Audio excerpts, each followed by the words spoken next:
اهلا بيكم، معاكم اسلام خالد والكلام على ايه.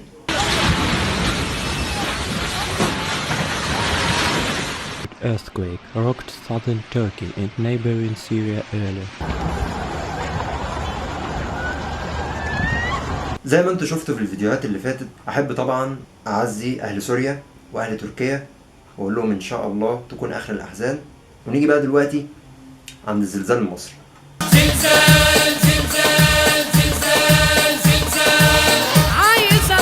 لما كلنا حسينا بزلزال الساعة 12 25 دقيقة، من نص ساعة حصل حاجة تصل إلى حد النكتة. بالأمس أيضا زلزال وقع في مصر، مركزه كان في السويس.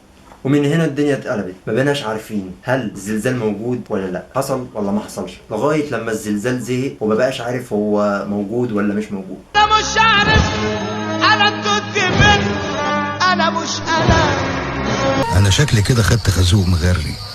يعني انا عن نفسي حسيت بيه وانا قاعد، لقيت الدنيا بتهز وكده، فخرجت طبعا عشان اشوف، اسال اهل البيت اللي انا عايش معاهم. في والدتي قالت لي حسيت بيه، والباقي البيت كله ما حسش بيه. فيا ترى انت بقى حسيت بيه ولا لا؟ استنى رايكم في الكومنتات، وما تنساش الشير واللايك والسبسكرايب وتفعيل زر الجرس عشان يجيلك كل جديد. وكلام عليكم.